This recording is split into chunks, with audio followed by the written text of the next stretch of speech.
नमस्कार, एक बार फिर से स्वागत है आपका ऑनलाइन क्लासेस के इस प्लेटफॉर्म पर। और आज की क्लास में रीजनल प्लानिंग का लेक्चर नंबर 12 होने वाला है। और इससे पहले अपने जो भी लेक्चर्स आए हैं, आई होप आप सबने पढ़ा होगा। और एक पीडीएफ भी अपलोड करी है सोशल कल्चरल ज्योग्राफी से रिलेटेड। तो पॉलिटिकल, सोशल और कल्चरल ज्योग्राफी अपन ने रीजनल प्लानिंग से पहले कंप्लीट किया था।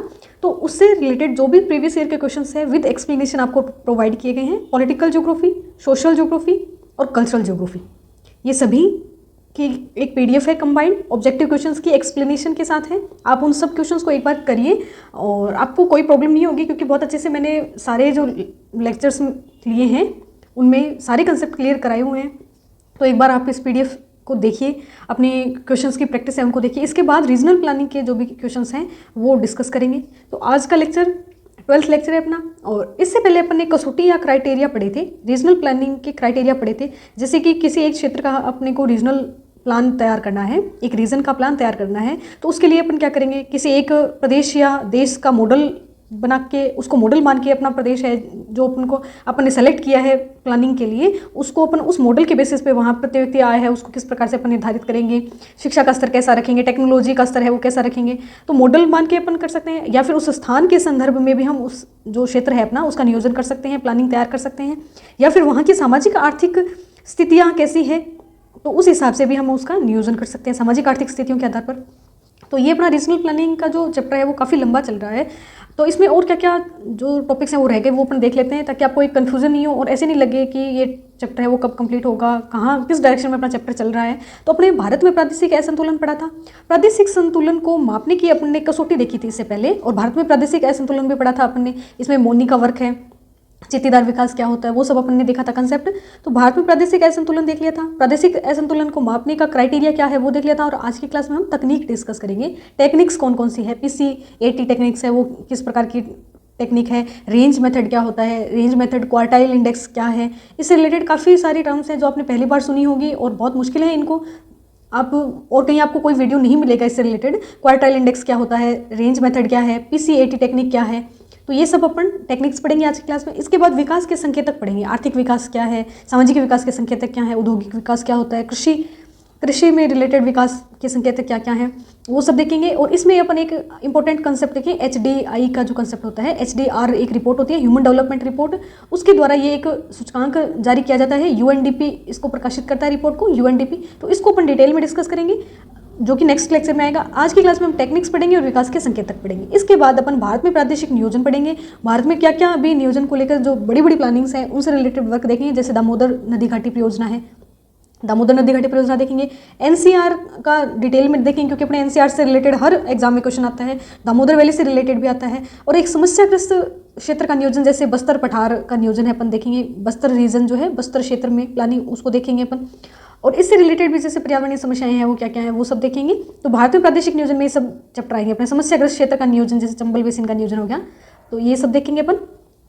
और फिर अपन देखेंगे आर्थिक विकास के मॉडल। वैसे आर्थिक विकास के सभी मॉडल मैंने बहुत बार कंप्लीट कराए हैं, जैसे थोड़ा थोड़ा इंट्रोडक्शन अपन लेते रहे हैं। जैसे अपने थिंकर्स पढ़े थे सबसे पहले, तो थिंकर्स में भी मैंने साथ साथ इनका इंट्रोडक्शन कराया था आपको। क्योंकि नेट में जो डायरेक्ट क्वेश्चन आते हैं कि जैसे एक ये बना दिया, एक डायग्राम बना दिया, ये कोर का डायग्राम है और ये इसकी पेरीफेरी हो गई, तो ये डायरेक्ट ऐसे पूछ लिया जाएगा कि उपरोक्त जो चित्र है, इसमें उपरोक्त जो आरेख है या फिर उपरोक्त जो डायग्राम है, ये कौन से मॉडल की एक्सप्लेनेशन करता है। तो आपको पता है ये कोर है, ये पेरीफेरी है, तो जॉन फ्रीडमैन का कोर पेरीफेरी मॉडल है, जॉन फ्रीडमैन का कोर पेरीफेरी मॉडल की व्याख्या करता है ये core periphery model, core periphery.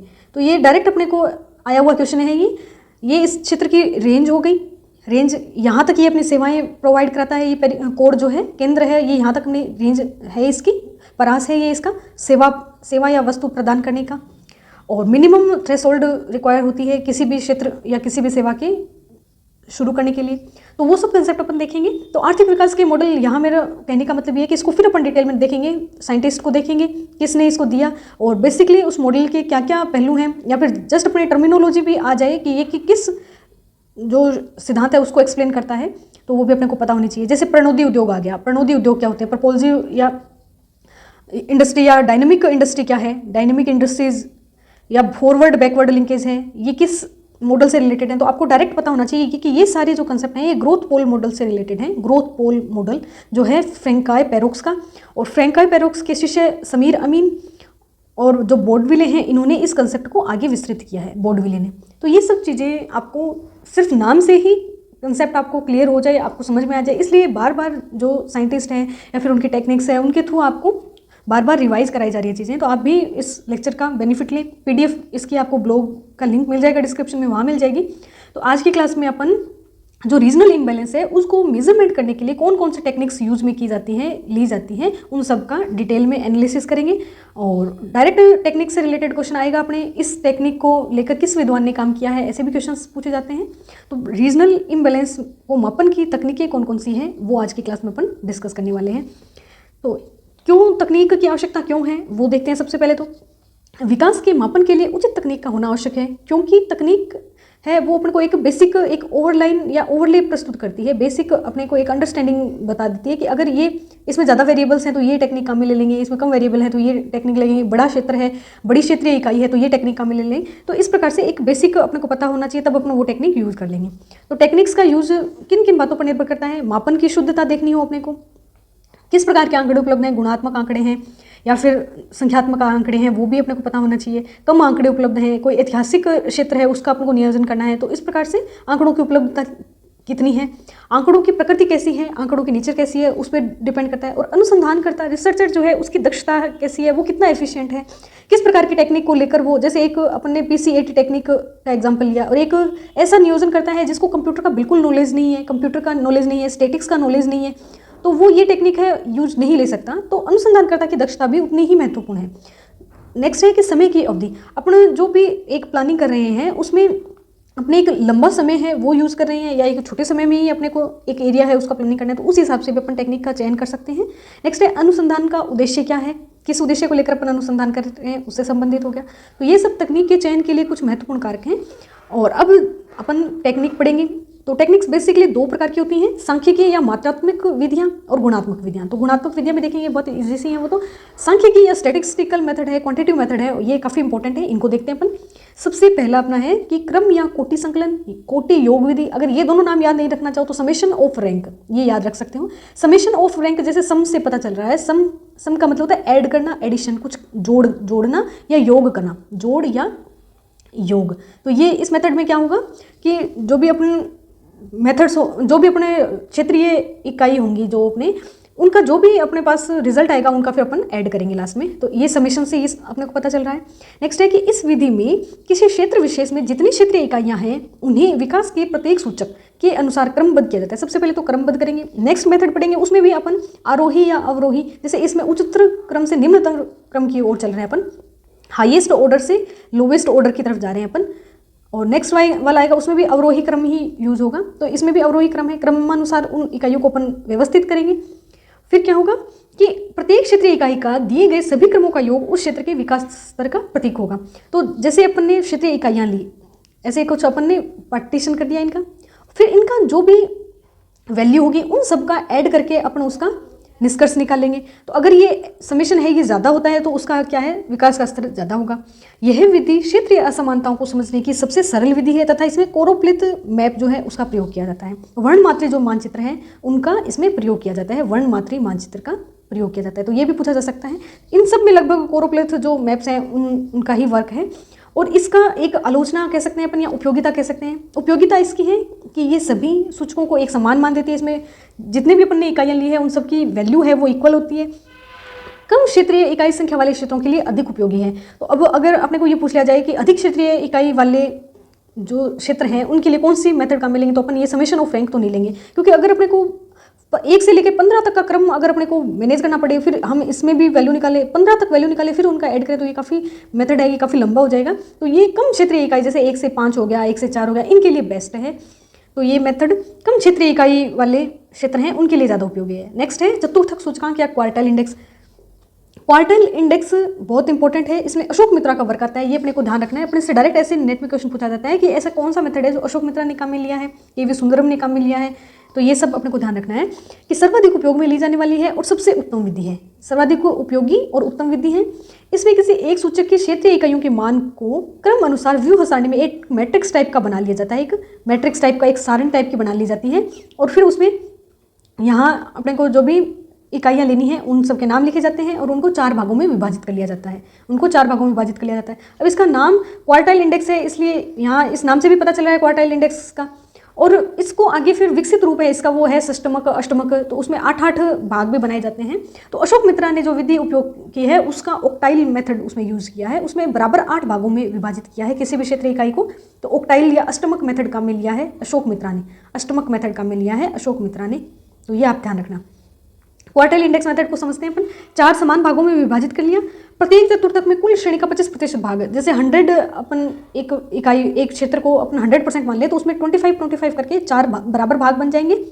और सबसे जो हाईएस्ट ऑर्डर का होगा और फिर सबसे जो निम्न ऑर्डर का होगा 100 वाला और 25 वाला, इनके बीच का जो अंतर है उसको अपन बोलेंगे अंतर चतुर्थक परिसर या रेंज या अंतर चतुर्थक परिसर। ये इंपॉर्टेंट है कि अंतर चतुर्थक परिसर किस विधि से संबंधित है, तो चतुर्थक सूचकांक विधि से संबंधित है। ये रेंज है वो भी इसी से संबंधित है। तो सबसे ऊपर वाले चतुर्थक में उच्चतम 25% मान और सबसे नीचे वाले चतुर्थक में निम्नतम 25% मान का जो अंतर है उसको रेंज या अंतर चतुर्थक परिसर बोलेंगे। विशेष क्या है कि सारे परिसर को 4 की बजाय 10, 8 या 6 भागों में भी बांटा जा सकता है। तो 10 में अगर बांटेंगे तो उसको बोलेंगे दशक या डेसाइल, 8 में बांटेंगे तो उसको बोलेंगे ऑक्टाइल और 6 में बांटेंगे तो उसको सेक्सटाइल या सेस्टक बोलेंगे। तो ये सब सूचकांक की संज्ञा दी जाती है। ऐसे भी पूछा जा सकता है कि ऑक्टाइल, डेसाइल या सेक्सटाइल जो सूचकांक है वो कौन सी विधि में यूज किया जाता है, तो चतुर्थक विधि है जो अपनी क्वार्टाइल इंडेक्स मेथड है उसमें यूज किया जाता है। इसमें भी क्षेत्रीय मानों को वर्णमात्रिक और उपलब्ध मानचित्र पर दर्शाया जा सकता है। और अशोक मित्रा ने भारत में क्षेत्रीय असंतुलन का अध्ययन करने के लिए अष्टमक विधि का प्रयोग किया। तो ये अपने एग्जाम में पूछा जा सकता है कि कौन से नियोजक ने अष्टमक विधि का प्रयोग किया है। इसका ये एक गुण है कि यह विधि काफ़ी सरल है और इसके परिणाम सत्यता के अनुरूप हैं या करीब हैं। नेक्स्ट इसमें एक एग्जाम्पल लेना चाहिए तो कि साक्षरता का स्तर है उसको अपन भागों में बांट सकते हैं। जैसे 80+ का डेटा यहाँ लिख लिया अपन ने, 60 से 80 का डेटा लिख लिया, फिर 40 से 60 का और फिर 20 से 40 का। तो इस प्रकार से अपन इसको 4 भागों में बांटा है। यहाँ पे 4 इक्वल 20-20 का गैप है इनमें, तो 4 बराबर भागों में बांट के अपन ने इसको क्वार्टाइल इंडेक्स का ये एग्जाम्पल है। नेक्स्ट देखते हैं अपन। यहाँ से क्वेश्चन बहुत इजी क्वेश्चन बनेगा बट अपने को नॉलेज होना चाहिए, ये सबसे जरूरी चीज़ है। नेक्स्ट है सापेक्षिक समंक समुचयन या योग विधि। ये फिर से योग का मेथड आ गया बट इसमें एग्रीगेट रिलेटिव स्कोर होता है। उसमें डायरेक्ट अपन सम करते थे समुशन ऑफ रैंक में, एक हाईएस्ट ऑर्डर से लोवेस्ट ऑर्डर की तरफ जाके हाईएस्ट से लोवेस्ट ऑर्डर की तरफ अपन उनको जमाते थे आंकड़ों को और फिर उनका सम करते थे। इसमें 2 मेथड है, एक तो अपन डायरेक्ट एवरेज लेते हैं और एक स्टैंडर्ड डेविएशन से करते हैं। तो स्टैंडर्ड डेविएशन वाला जो मेथड है ये अपने को ध्यान रखना है। इसको जेड स्कोर भी लिखा सकता है और एस स्कोर भी लिखा सकता है, तो ये कंफ्यूज नहीं होना। ज़्यादातर जेड स्कोर ही दिया जाता है, कुछ बुक्स में एस स्कोर भी लिखा हुआ है, तो मैंने यहाँ मेंशन कर दिया आपको। तो जेड स्कोर है वो कौन सी विधि से रिलेटेड है, तो वो एग्रीगेशन ऑफ रिलेटिव स्कोर या योग विधि या सापेक्षिक समंक समुचयन विधि है, उससे रिलेटेड है। इसमें क्या होता है, जेड स्कोर कैसे कैलकुलेट करेंगे किसी भी क्षेत्र के लिए, क्षेत्रीय इकाई का स्कोर बटा सारे क्षेत्र का सामान्य स्कोर।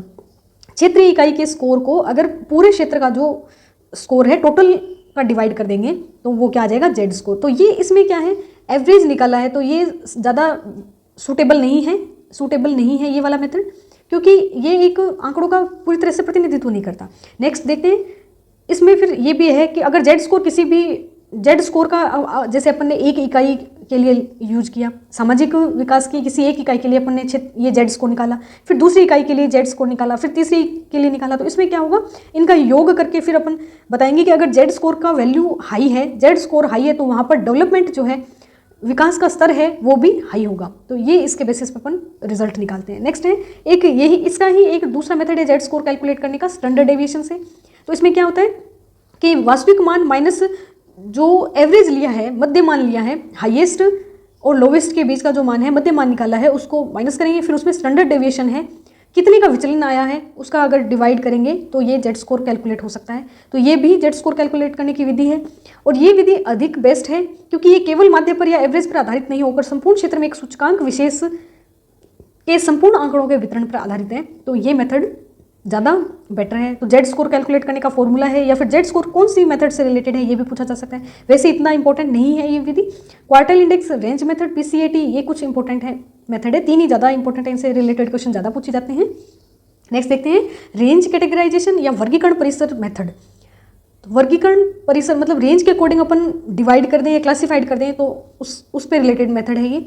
इस विधि में प्रदेश की सभी क्षेत्रीय इकाइयों के आंकड़ों को उच्च, मध्यम, निम्न श्रेणियों में वर्गीकृत किया जाता है। अपन ने एक रेंज डिसाइड कर ली और फिर उनका क्लासिफिकेशन कर दिया। इसके बाद उच्च को भी अति उच्च, उच्च, सामान्य उच्च और निम्न को सामान्य निम्न, निम्न और अति निम्न वर्गों में उपविभाजित किया जा सकता है। इन्हें ऊपर से नीचे 1 से 6 तक कोटिक्रम दिया जाता है। जैसे अति उच्च को 1 नंबर दे दिया, अति उच्च को 1 नंबर दे दिया, फिर उच्च को 2 नंबर दे दिया, फिर सामान्य उच्च को 3 नंबर दे दिया। इस प्रकार अपन एक ऑर्डर देते रहेंगे और इनको व्यवस्थित करेंगे। इस प्रकार से छठे नंबर पे जो होगा अति निम्न, उसको छठा नंबर दे दिया, अति निम्न 6 पे। और इसके आधार पर एक वर्णमात्री मानचित्र की रचना की जाती है जो संबंधित प्रदेश में असंतुलन की मात्रा को दर्शाता है। तो वर्गीकरण में क्या होगा, अति उच्च, उच्च, उच्च में अपन इनको वर्गीकृत कर लेंगे आंकड़ों को और फिर उनको रैंक देंगे। तो बहुत नॉर्मल सा मेथड है। डायरेक्ट अपने को नाम पता होना चाहिए और इस मेथड में क्या क्या होता है वो अपने को पता होना चाहिए। नेक्स्ट, वंचन सूचकांक विधि या डिप्रीवेशन इंडेक्स मेथड, ये काफ़ी इंपॉर्टेंट है और इसका यूज़ है वो HDI की कैलकुलेशन में किया जाता है। ह्यूमन इंडेक्स जो होता है, महबूब उल हक और अमृता सेन ने इसका प्रतिपादन किया था इस कंसेप्ट का, तो वो भी अपन देखेंगे, डिटेल में एनालिसिस करेंगे। HDI क्या होता है, HDI क्या होता है, इसका प्रकाशन कौन करता है, इसमें कौन कौन से फैक्टर हैं, इंडिया की रैंक कौन सी है, इसके जो नेबरिंग कंट्रीज है जैसे पाकिस्तान है, चाइना है, बांग्लादेश है, श्रीलंका है, इनकी रैंक कौन सी है। तो इससे रिलेटेड अपने क्वेश्चन पूछा जाता है। ये UGC नेट के फर्स्ट पेपर के लिए भी इक्वली इंपॉर्टेंस रखता है ये टॉपिक HDI का। तो ये अपन को जरूर से बहुत इंपॉर्टेंट है ये, तो इसको कंप्लीट कवर करेंगे अपन नेक्स्ट लेक्चर में। तो यहाँ ये बता रही हूँ मैं कि वंचन सूचकांक विधि है, इसका उपयोग HDI या मानव विकास सूचकांक है उसकी गणना करने के लिए किया जाता है। तो इसमें देखते हैं वंचन स्कोर क्या होता है। वंचन स्कोर उच्चतम मान माइनस वास्तविक विशेष मान, उच्चतम मान माइनस निम्नतम मान, ये इसका फॉर्मूला है। जैसे अपन को साक्षरता का जो प्रतिशत है या साक्षरता का क्या स्थिति है इंडिया में वो कैलकुलेट करना है। तो उच्चतम में यहाँ अपन क्या रख देंगे, उच्चतम में अपन केरल का रख देंगे, केरल की सबसे ज़्यादा है, यहाँ भी केरल की लिख देंगे। निम्नतम में हम बिहार की रख देंगे, बिहार की रख देंगे। फिर वास्तविक विशेष है या एवरेज है वो रख देंगे। तो यहाँ पर क्या आ जाएगा, वंचन स्कोर आ जाएगा। अब वंचन स्कोर से विकास सूचकांक कैसे निकालेंगे, तो 1 माइनस वंचन सूचकांक यहाँ कैलकुलेट कर लिया तो वो माइनस कर देंगे, तो वो यहाँ अपने को विकास सूचकांक या डेवलपमेंट इंडेक्स है वो प्राप्त हो जाएगा, डेवलपमेंट इंडेक्स प्राप्त हो जाएगा। तो ये वंचन और विकास सूचकांक अलग अलग हैं, इनको ध्यान में रखना है। अब देखिए, किसी भी क्षेत्र का वंचन सूचकांक है वो अगर ज़्यादा होगा तो विकास क्या होगा, निम्न होगा। क्योंकि 1 में से जैसे ये 0.5 है, 0.5 या 0.6 ले लें, वंचन सूचकांक 0.6 है तो ये तो 0.4 हुआ। तो वंचन सूचकांक डिप्रीवेशन इंडेक्स अगर किसी क्षेत्र का ज़्यादा है तो विकास सूचकांक कम होगा, विकास सूचकांक ज़्यादा है तो डिप्रीवेशन इंडेक्स है वो कम होगा। तो ये अपोजिट रिलेशन है, इनमें इनवर्स रिलेशनशिप है, ये भी अपने को ध्यान रखना है। वंचन और विकास सूचकांक दोनों अलग अलग चीज़ें हैं, इनमें कंफ्यूज नहीं होना है। नेक्स्ट देखते हैं अपन प्रिंसिपल कंपोनेंट एनालिसिस मेथड क्या है, मुख्य घटक विधि क्या है। तो ये मुख्य घटक विधि काफ़ी इंपॉर्टेंट है, सबसे बेस्ट मेथड है, थोड़ी कॉम्प्लिकेटेड है बट इसके जो रिजल्ट है वो काफ़ी सटीक होते हैं। यह एक फैक्टर एनालिसिस है जिसमें जितने चर होते हैं उतने ही घटक होते हैं। वेरिएबल के इक्वल ही इसमें क्या होते हैं, कंपोनेंट्स होते हैं। Variable equal two components, component. और यह एक कंप्यूटर आधारित विधि है, अन्य विधियों की तुलना में जटिल है परंतु उत्तम विधि है, बेस्ट रिजल्ट्स होते हैं इसके। और भारत में इसका प्रयोग के.बी. सुंदरम ने विषमता का मापन किया तथा अविकसित भारत की पहचान की। भारत में के.बी. सुंदरम ने इसका प्रयोग किया है, ये काफ़ी इंपॉर्टेंट है। PCAT मेथड का भारत में के.बी. सुंदरम ने उपयोग किया है। तो ये अपनी मेथड्स हो गई। क्वांटिटेटिव मेथड्स के बाद अब अपने देखते हैं क्वालिटेटिव मेथड या गुणात्मक विधियाँ कौन कौन सी होती हैं। असमानता मापने की गुणात्मक विधियाँ क्या क्या हैं। तो किसी भी क्षेत्र में भौतिक संसाधनों की विभिन्नता होगी या विषमता होगी, जैसे जलवायु, मृदा, भू आकृति, सापेक्ष स्थिति, तो वहाँ पर असमानता होगी। ये रीजनल इम्बैलेंस के जो कारण थे अपन ने उनमें भी देखा था। कोई एक समाज है वो बहुत ज़्यादा परंपरागत है या फिर अपने जो रीतियाँ रिवाज हैं उनको छोड़ने में असमर्थ है, तो वहाँ सांस्कृतिक मूल्यों में असमानता होगी। वहाँ पर जो भी विकास के साधन है वो ज़्यादा जल्दी से वहाँ पर वो अडोप्ट नहीं कर पाएंगे नई जो तकनीक है उसको। तो परंपरागत सामाजिक परिवेश और एकल परिवार अगर होगा, एकल परिवार होगा तो ये टेक्नोलॉजी या फिर मॉडर्नाइज होने में कम समय लगेगा, परंपरागत समाज है उसमें ज़्यादा समय लगेगा। तकनीकी उपलब्धियों में विषमता, इसका भी इसी से संबंधित है। अगर एक उच्च प्रौद्योगिकी हाई टेक्नोलॉजी वाला समाज होगा तो उसमें ज़्यादा विकास होगा और एक पिछड़ा क्षेत्र होगा तो वहाँ कम विकास होगा। नेक्स्ट है इंफ्रास्ट्रक्चर या ढांचे का निर्माण। किसी भी क्षेत्र में अगर इंफ्रास्ट्रक्चर अच्छा नहीं है तो हम बता सकते हैं कि यहाँ रीजनल इम्बैलेंस होगा। अगर वहाँ पर अपन परिवहन सुविधाएं, संचार सुविधाएं उपलब्ध कराएं तो वहाँ पर विकास हो सकता है। तो ये भी कुछ रीजनल इम्बैलेंस को मेजर करने की क्वालिटेटिव मेथड्स हैं ये। इसमें कौन कौन से देख लिए अपन ने, भौतिक संसाधनों में क्षेत्रीय विभिन्नता, सांस्कृतिक मूल्यों में विषमता, तकनीकी उपलब्धियों में विषमता और संस्थागत ढांचे का निर्माण, ये सब हैं गुणात्मक विधियां हैं ये सारी। नेक्स्ट अपने विकास के संकेतक पढ़ते हैं। विकास के संकेतक में अपन कृषि विकास के संकेतक पढ़ेंगे, औद्योगिक विकास के संकेतक पढ़ेंगे, तो काफ़ी सारे हैं, इसमें डिटेल में देखेंगे अपन। विकास के संकेतक क्या होता है, संकेत का मतलब क्या होता है, कोई भी ऐसा फैक्टर हो या फिर फैक्ट हो जो किसी भी क्षेत्र का किसी समय विशेष में अपने वहाँ की जो भी स्थिति है उसका अनुभव कराए, तो अपने उसको क्या बोलेंगे, संकेतक या इंडिकेटर बोलेंगे। तो ऐसे सभी कारक या तथ्य, ऐसे सभी कारक या तथ्य जो किसी क्षेत्र या समय के संदर्भ में विकास का प्रत्यक्ष दर्शन या अनुभव कराते हैं, तो उनको क्या बोलते हैं, संकेतक बोलते हैं। तो इसमें कृषि विकास के संकेतक में क्या क्या आएंगे, एग्रीकल्चर डेवलपमेंट है, किसी क्षेत्र का अपने को देखना है तो उसको कैसे देखेंगे, वहाँ पर नेट शोन एरिया जो है, नेट शोन एरिया का अनुपात क्या है, कुल कृषि क्षेत्र है या कुल जो टोटल लैंड अवेलेबल है उसमें NSA का रेशियो क्या है। तो NSA क्या होता है, NSA का मतलब होता है नेट शोन एरिया या सकल जो कृषि क्षेत्र है वो। तो इसमें क्या होता है, रबी खरीफ और जायद, अगर अपन तीनों जो एक कृषि वर्ष लें तो एक कृषि वर्ष में कितना जो क्षेत्र है या किसी भी क्षेत्र को शस्यों के अधीन, फसल के अधीन कितनी बार या कितने समय तक रखा गया है, क्षेत्र को फसलों के अधीन कितने समय तक रखा गया है, कितनी बार रखा गया है, इस कंसेप्ट को अपन डिटेल में एग्रीकल्चर ज्योग्राफी पढ़ेंगे तब देखेंगे। बेसिकली इसमें दो कंसेप्ट होते हैं, एक तो होता है कृषि वर्ष और एक समय विशेष। समय विशेष का अर्थ होता है रबी या खरीफ कोई एक लिया, जैसे अपन ने रबी या खरीफ कोई एक क्षेत्र लिया, रबी या खरीफ। और क्षेत्र विशेष में क्या होगा, समय विशेष में तो हो गया रबी या खरीफ का कोई एक मौसम लिया अपन ने, और कृषि विशेष या कृषि वर्ष में हो जाएगा खरीफ, रबी और ये जायद की तीनों फसलें अपन ने ली। तो नेट शोन एरिया का अनुपात देखेंगे अपन।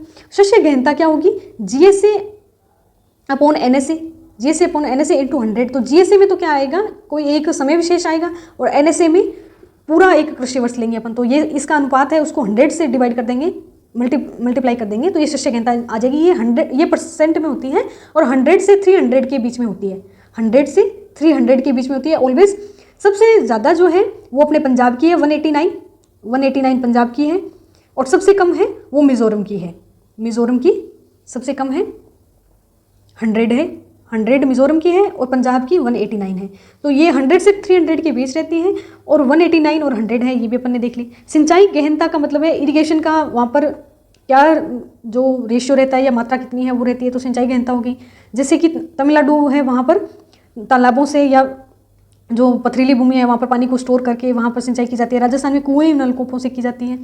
यूपी है, वहाँ पर नहरों से की जाती है, कुओं और तालाबों से भी की जाती है। नहरों से सर्वाधिक सिंचाई है वो जम्मू कश्मीर में की जाती है, तो ये सब क्या है, सिंचाई गहनता मेजरमेंट करने का तरीका हो गया। नेक्स्ट है कृषि में यंत्रीकरण का स्तर क्या है। जैसे कृषि है वो आज भी प्राचीन जो तौर तरीके हैं उनसे हो रही है, या फिर वहाँ पर जो न्यू जो टेक्नोलॉजी है उसके यंत्र जो हैं वो यूज में किए जाते हैं। नेक्स्ट है कृषि जोत का आकार। कृषि जोत का आकार से मतलब है कि एक क्षेत्र हो गया भूमि करने के लिए, कृषि जोत एक ऐसा मेजरमेंट का एक एरिया हो गया ये कृषि जोत या भू जोत का आकार। तो भारत में 1 हेक्टेयर से कम वाले जो किसान हैं वो सबसे ज़्यादा है संख्या में। 1 हेक्टेयर से कम वाले जो किसान हैं तो इनको सीमांत किसान बोलते हैं, सीमांत किसान। इसको भी अपन एग्रीकल्चर ज्योग्राफी में बहुत डिटेल से पढ़ेंगे, सीमांत किसान। और 10 हेक्टेयर से ऊपर वाले जो किसान हैं वो सबसे बड़े अपन उनको बोल सकते हैं, और इनकी संख्या है, बड़ी जोत वाले जो किसान हैं, बड़ी जोत वाला किसान है उसको 10 हेक्टेयर से ज़्यादा भूमि है जिनके पास जोतने के लिए उनको बड़ी जोत वाले किसान बोलेंगे, और 1 हेक्टेयर से भी कम है उनको सीमांत किसान बोलेंगे। सबसे ज़्यादा संख्या इनकी है, और 10 हेक्टेयर वालों की संख्या ऑलमोस्ट 10% के अकॉर्डिंग 10% के आसपास है। नेक्स्ट है कृषि दक्षता।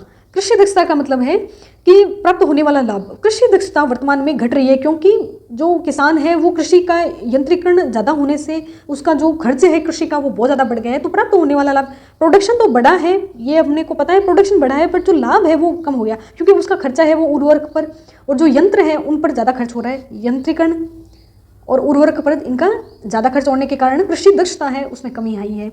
नेक्स्ट है कृषि घनत्व। अपन इसमें देखेंगे फिजिकल डेंसिटी क्या होती है, नॉर्मल एवरेज जो मैथमेटिकल डेंसिटी है वो क्या होती है। यहाँ अपने कृषि घनत्व देखना है। कृषि घनत्व को कैसे मेजर करते हैं, कृषि में संलग्न जनसंख्या कितनी है और कुल कृषि योग्य क्षेत्रफल कितना है, तो उसका अगर रेशियो लेंगे तो उसको बोलेंगे कृषि घनत्व। नेक्स्ट है औद्योगिक विकास के संकेतक। औद्योगिक विकास के संकेतक में क्या आ जाएगा, जैसे कि फैक्ट्रियों की संख्या किसी पर्टिकुलर एक स्टेट में ले ली अपन ने, फैक्ट्रियों की संख्या होगी, कारखानों की संख्या, फैक्ट्री मेंबर्स है उनका जीवन स्तर कैसा है, नंबर ऑफ फैक्ट्रीज हो गई, कारखानों की संख्या क्षेत्र में, और वहाँ पर जो इंडस्ट्री है उसका लेवल कैसा है, इंडस्ट्री है वो केवल और केवल जैसे एक ही प्रकार के उद्योगों का संकेंद्रण है या विभिन्न प्रकार के। एनर्जी कंजप्शन कितना है, एनर्जी कंजप्शन का परसेंटेज कितना है, उद्योगों को कितने जो ऊर्जा है उसकी सुविधा है या फिर कितने % सब्सिडी दी जाती है, उद्योगों को प्रोत्साहन का वातावरण है या नहीं, और रजिस्टर्ड फैक्ट्री या कारखाने कितने हैं, प्रति व्यक्ति औद्योगिक उत्पादकता मूल्य है वो भी देखा जाएगा। इसमें लेबर इंडेक्स है, जो इंडेक्स की कितना है वो सब देखा जाता है। तो ये सारे औद्योगिक विकास के संकेतक हो गए। नेक्स्ट है आर्थिक विकास के संकेतक। आर्थिक विकास का कैसे पता लगा सकते हैं, पर कैपिटा इनकम कितनी है किसी भी क्षेत्र में, पर कैपिटा इनकम इसकी गणना है वो स्थिर मूल्यों पर भी की जा सकती है, प्रचलित मूल्यों पर भी की जा सकती है। लाइफस्टाइल कहाँ कैसी है वहाँ की, लाइफस्टाइल या लाइफ एक्सपेक्टेंसी कितनी है, लाइफ एक्सपेक्टेंसी, जीवन स्तर कैसा है, श्रमिकों के लिए किस प्रकार की सुविधाएं उपलब्ध है, प्रति व्यक्ति आय अपने देख ली, प्रति व्यक्ति उत्पादन कितना है, कार्य कुशलता कितनी है। तो ये सब आर्थिक विकास के संकेतक हो गए। नेक्स्ट है सामाजिक विकास के संकेतक। सामाजिक विकास के संकेतक पे क्या है, समाज का नैतिक आर्थिक और सामाजिक विकास या सांस्कृतिक विकास कैसा है, वहाँ पर अलगाववाद की समस्याएं तो नहीं है, समाज में जो व्यक्ति हैं उनको कितनी स्वतंत्रता है अपने विचारों को प्रकट करने की, समाज का जो नैतिक स्तर है वो किस प्रकार से है, और सामाजिक न्याय की उपलब्धता किस प्रकार से है, सामाजिक न्याय की उपलब्धता का स्तर कैसा है।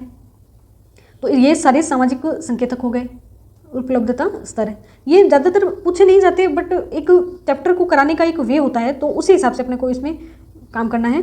नेक्स्ट है विकास को प्रभावित करने वाले कारक। विकास को प्रभावित करने वाले कारक में आगे अपन जब विकास का कंसेप्ट पढ़ेंगे तब उसको फिर एक बार डिटेल में देखेंगे। तो प्राकृतिक संसाधनों का उपलब्ध होना किसी भी क्षेत्र में, अगर प्राकृतिक संसाधन ज़्यादा होंगे तो उस क्षेत्र का विकास है वो निश्चित रूप से ज़्यादा होगा। तकनीक अगर विकसित होगी तो अगर संसाधन कम भी उपलब्ध हैं तो फिर भी उच्च तकनीक है अपने पास तो हम उन संसाधनों का दोहन कर सकते हैं, विकास के रूप में अपन उनका उपयोग कर सकते हैं। सामाजिक संरचना, सोशल स्ट्रक्चर कहाँ कैसा है वहाँ का, वहाँ के लोग परंपरागत विचारों के तो नहीं है, टेक्नोलॉजी को अडॉप्ट करने में वो सक्षम है या नहीं। नेक्स्ट है क्षेत्र की सामान्य आर्थिक व्यवस्था। नॉर्मल अगर इकोनॉमी किसी भी क्षेत्र की सही है तो उसमें टेक्नोलॉजी भी लगाई जा सकती है, वहाँ के जो संसाधन उपलब्ध हैं उनका भी प्रॉपर उपयोग हो सकता है। और क्षेत्र की राजनीतिक रूपरेखा कैसी है, क्षेत्र जो राजनीतिज्ञ हैं वो अपने क्षेत्र में डेवलपमेंट कराने के इच्छुक है या नहीं। तो अगर एक राजनीतिक महत्वाकांक्षा वाला व्यक्ति है और अपने क्षेत्र का विकास चाहता है तो वो बिल्कुल सूखे क्षेत्र में भी इरिगेशन जैसी, सिंचाई जैसी सुविधाएं उपलब्ध करा सकता है। बहुत रेयर केस में होता है ऐसा, बिल्कुल असक्षम क्षेत्र में भी बहुत सारा डेवलपमेंट कर सकता है। तो ये राजनीतिक महत्वाकांक्षा का भी एक रोल रहता है डेवलपमेंट में, राजनीतिक महत्वाकांक्षा। तो ये सब आपने देख लिया विकास को प्रभावित करने वाले कारक। इसके बाद अशोक मित्रा मार्क्सवादी अर्थशास्त्र, इनका आपने जिक्र आया था। क्वार्टाइल इंडेक्स जो अपन ने पढ़ा था, क्वार्टाइल इंडेक्स मेथड है, उसमें इन्होंने अष्टमक विधि है उसका उपयोग किया था। इंडेक्स में ऑक्टाइल मेथड का यूज़ किया था इन्होंने, ऑक्टाइल मेथड का यूज़ किया था अष्टमक विधि का। तो ये अपने को ध्यान रखना है। टर्सरी डायग्राम के लिए भी इनको जाना जाता है। 1961 में भारतीय जनगणना में कस्बों के फंक्शनल क्लासिफिकेशन के लिए इन्होंने त्रिआधारी टर्सरी डायग्राम बनाया था, तो ये काफ़ी इंपॉर्टेंट है। 1928 से 2018 इनका समय है। और एक अपन थिंकर और देख लेते हैं इसमें, सर इब्नेजर हार्वर्ड। हार्वर्ड को अपन ने कैसे याद रखा था, हार्वर्ड को अपन ने याद रखा था कि हार्ड गार्ड को टुमारो। तो हार्ड गार्ड को टुमारो से क्या है, हार्वर्ड गार्डन सिटी, और टुमारो से टुमारोज गार्डन सिटी, इनकी बुक का नाम भी याद रखा था अपन ने। Tomorrow a peaceful path to real reform, ये इनका वर्क है। तो ये अपने को ध्यान रखना है, मैंने एक बार रिवाइज हो जाए इसलिए इसको यूज़ किया है, यहाँ पे वापस आपको दिखाया है। गार्डन सिटी के फाउंडर हैं ये। गार्डन सिटी इंग्लैंड में एक आंदोलन चला था और फर्स्ट गार्डन सिटी का एग्जाम्पल भी लिया था अपन ने, वेलविन गार्डन सिटी इन्होंने बताई थी फर्स्ट। फिर है हर्टफोर्डशायर, ये भी गार्डन सिटी का एग्जाम्पल है, ये भी पूछा जा सकता है। 1850 इनका समय है और 1928 में इनकी डेथ हो गई थी। तो ये अपने को Clarence Perry garden, Harvard garden, Le Corbusier, ये अपने को एक सीक्वेंस में ऑर्डर में जमाना आता है, तो ये भी आपको ध्यान रखना पड़ेगा, इनका समय है वो ध्यान रखना पड़ेगा काफ़ी। तो आज का लेक्चर अपन विकास के संकेतक पढ़ लिए। नेक्स्ट लेक्चर में अपन HDI से रिलेटेड कुछ इंपॉर्टेंट फैक्ट्स देखेंगे। ह्यूमन इंडेक्स क्या होता है, उसको UNDP जारी करता है। तो ये सारे चैप्टर अपने बचे हैं, देख लेते हैं एक बार फिर से। विकास के संकेतक अपन ने देख लिए और इसके बाद भारत में प्रादेशिक नियोजन में जो मेन योजनाएं हैं वो देखेंगे अपन। फिर आर्थिक विकास के मॉडल देखेंगे, तो अपना चैप्टर ये कंप्लीट हो जाएगा। तब तक आप पूरा जो चैप्टर है उसको देखिए, नोट्स बनाइए। नोट्स नहीं बना सकते हैं तो PDF ब्लॉग पे अवेलेबल हो जाती है, तो आप वहाँ से भी PDF को पढ़ सकते हैं, डाउनलोड करके रख सकते हैं, इसका प्रिंट आउट निकलवा सकते हैं। तो बहुत अच्छे नोट्स प्रोवाइड हो रहे हैं आपको, आप इसका बेनिफिट लीजिए और अपनी स्टडी है उसको प्रॉपर बना के रखिए। धन्यवाद।